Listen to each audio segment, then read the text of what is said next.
How many swing lessons have you had during which you were really hitting the ball well while implementing a specific change, but then couldn't repeat your success on the course?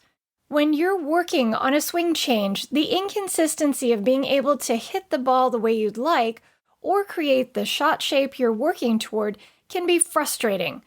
Did you know that your mental game can help you assimilate a swing change faster and easier? In this episode, I will walk you through the best ways to get the most out of your next swing lesson. She Talks Birdie is for you, the golf enthusiast, who wants to discover how to play the game you love better, smarter, and more effortlessly. If that sounds like exactly what you need to take your game to the next level, then I'm so glad you stopped by. My name is Dr. Shannon Reese, and in each episode, we'll take a look behind the curtain in your mind to uncover the simple mindset strategies that will help you play great. Thanks for spending some time with me today. Now let's get started. Hey there, welcome to the podcast. I can't wait to share the 2 best ways you can get more value from your next lesson with your swing coach and advance your game faster and easier.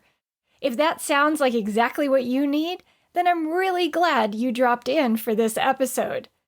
Before I get started, I'd like to thank Jay Tobit for the podcast review you left on iTunes. You wrote, "I listened to the most recent podcast, number 13, about how to keep from being affected by pressures as I was literally driving to play with a club as a guest for a potential membership on a course I'd never played with people I'd never met. Oh, and I was in the president of the club's foursome. Dr. Reese's tips helped my game quite a bit. It was as if she knew exactly what I was going to be going up against." Well, Jay Tobit, I'm glad you were in the right place at the right time listening to episode 13. I hope your pressure level went way down and you were able to enjoy your round. Thanks so much for sharing such a great endorsement of the podcast. I really appreciate the support and hope you will keep listening. Now let's get into today's lesson. I am a strong advocate for regular check-ins with a trusted swing coach so that you stay on top of the details required to swing well. I recommend that you invest in at least a short 15-minute lesson or so with your pro of choice once a month, unless you're working on a major change. And in that case, you might need more time. These regular check-ins are important because bad habits can start small. And unfortunately, they don't always become obvious until they are regularly troublesome and are having a significant impact on your game. And by that time, it can take more time and effort to get things back on track. Consider setting up a maintenance game plan with your swing coach to make sure this doesn't happen to you. Though I believe lessons are essential to maintaining a solid game, more is not always better.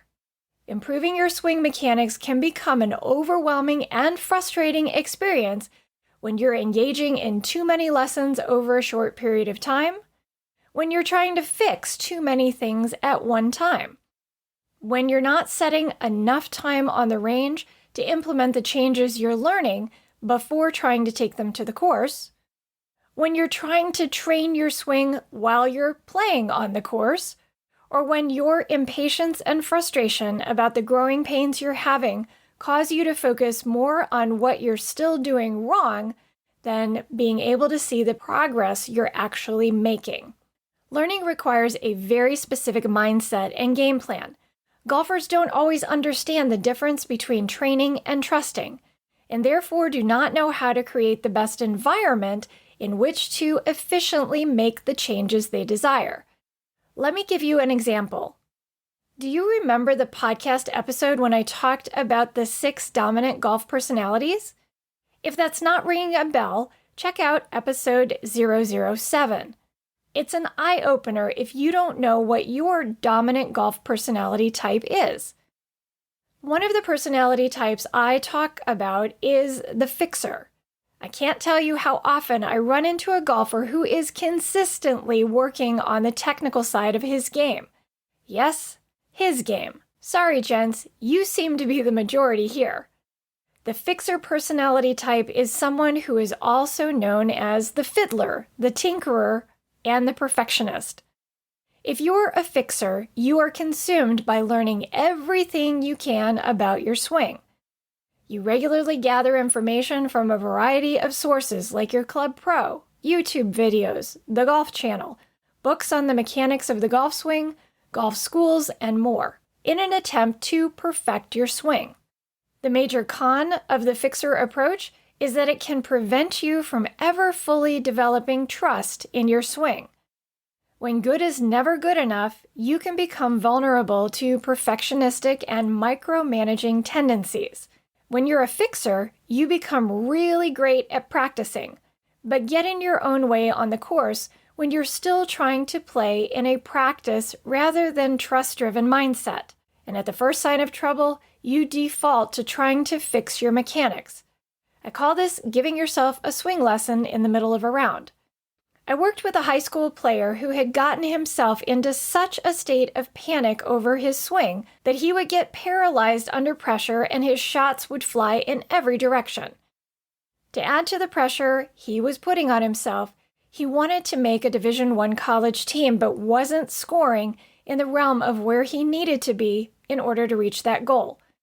This young man was tied up in knots because he was trying to change too many things in too short a time frame under too much self-imposed pressure with too much fear and negative thinking. He was trying to operate in an environment that couldn't facilitate proper learning. The same kind of struggle can occur in your game if you don't recognize that the best learning takes place in an environment devoted to learning off the course. An environment where it's okay to make mistakes, hit loopy shots, and micromanage your mechanics without negative repercussions to your score. That place is on the range. If during a training period in your game you choose to spend some time on the course, you have to also maintain the right environment there to learn and grow. This means leaving your score out of it. The solution is simple. If you want to make changes to your swing and get the most out of your lessons with your swing coach, you must have a training plan that consists of specific rules designed to help you make progress. In the remainder of this episode, I'm going to start with the first of two parts of your training plan and focus on the second part in episode 016. You've heard the saying, you need to learn to crawl before you can walk, and walk before you can run. When you are making a swing change, a similar pattern applies, and your starting point is on the range. Part 1 of your plan centers around the rules associated with creating a great training environment for your work on the range. And in the next episode, I will talk about how you can play even when you're in a training phase. You might want to pause the audio right now to grab a pen and paper so you can jot down the 5 rules to creating a great training environment. I'll meet you back here in just a second. I've already addressed the factors that can make it very difficult to learn so that you can steer clear of those. There are 5 rules that can help you create a great environment in which to learn and assimilate any changes you and your swing coach are focused on. Rule number 1, set aside time to train. You must recognize that when you choose to make changes to your swing, you are also choosing to enter a period of training. This means that you are choosing to set the importance of scoring aside for the duration of your training phase. Why? Because a training mindset is quite different than a trusting mindset, and the only way you can gather valid feedback from your on-course performance is when you are operating in a mindset of complete trust. Play should be limited so that you have more time to spend in a pressure-free environment on the range. Your training phase also needs a specific end date. Without a deadline and a specific single objective you're working toward completing, you will likely just get into a habit of perpetual training, even when you return to regular play. So make sure that you set aside a specific time frame to train. Rule number 2, embrace the growing pains. There will be growing pains while you are trying to grow. There's no way around that. But to prevent them from becoming more than you can handle and still maintain a great mindset, you must be willing to move outside your comfort zone. Growth can't occur in the vacuum of your comfort zone. It happens when you stretch the boundaries of your game. Change will bring with it a new swing feel that is different than the swing you've become accustomed to. In your mind, uncomfortable may need to become the new comfortable. Lastly, a critical outlook about the growing pains may leave you feeling as though you've taken 3 steps back. While your well-worn path might now feel bumpy and unfamiliar, with time, patience, and persistence, that new path will become smoother. Rule number 3, lead with patience and a positive attitude. We've established the fact that learning doesn't happen overnight. Therefore, you must be willing to invest the time it takes for change to occur and for new habits to be built. The alternative is to make no change and learn how to play the best you can with the game you already have. You have to decide which option is more important to your long-term enjoyment of the game. Learning happens more quickly when you adopt and maintain a positive attitude about it. Allowing your thoughts to quickly turn negative every time things don't happen just as you'd like will weigh you down and will slow you down.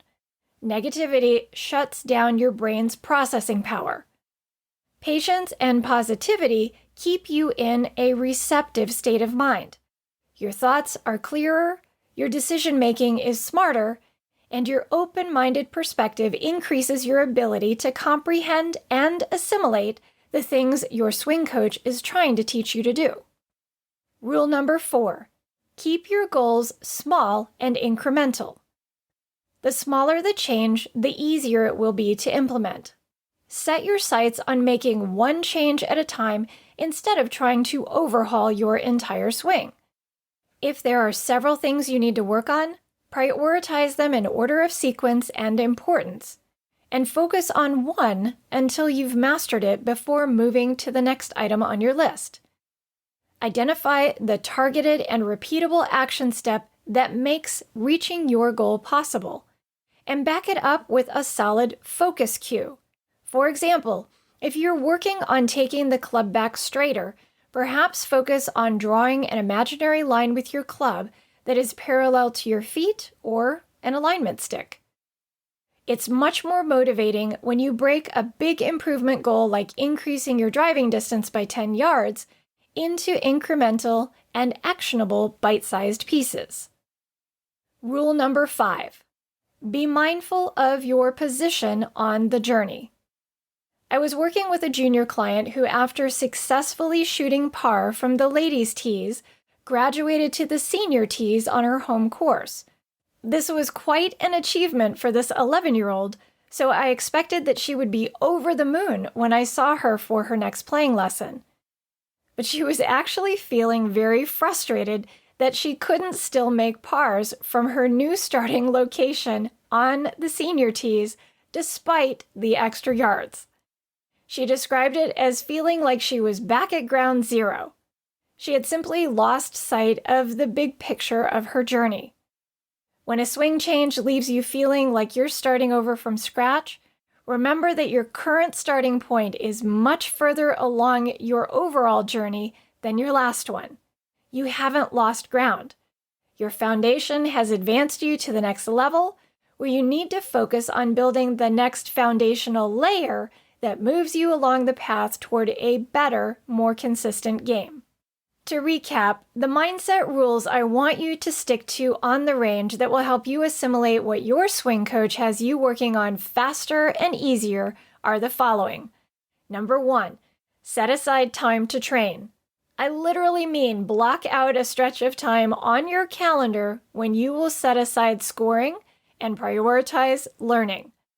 Number 2, embrace the growing pains. Doing anything new and different can feel uncomfortable. Shift your definition of uncomfortable and recognize that the unfamiliar feeling of the new swing change is the new normal. Number 3, lead with patience and a positive attitude. Negativity shuts down your capacity to learn, and change takes time. Therefore, a double-packed power punch of patience and positivity can accelerate your learning. Number 4, keep your goals small and incremental. Nothing's worse than trying to do too much at once and mastering nothing. Start small and win quicker when you back your goals with simple, repeatable action steps. And number 5, be mindful of your position on the journey. Just because change feels uncomfortable doesn't mean you're not making progress. The truth is that every time you make a change to your swing, you are choosing to take the first step on the next phase of your journey to a better game. So consider the big picture of your progress so you can see how far you've come and where you're headed. In the next episode, I will share the 5 rules that will help you take what you're working on to the course while you are in the midst of a training phase. But I wanted to give you the time and space to begin your work on the range first. To help you implement the rules from this episode, I've created a workbook for you that you can download for free by going to trainingforoptimalperformance.com/015. That's trainingforoptimalperformance.com/015. In this workbook, you will find some homework assignments to complete that will help you stick to the rules I laid out. If you have any questions, be sure to join me Tuesday inside my Facebook group for the next live Q&A session at 11 a.m. Eastern, where you can ask me anything. I show up in the group every Tuesday like clockwork at 11 a.m. Eastern Time, and I look forward to working with you sometime soon.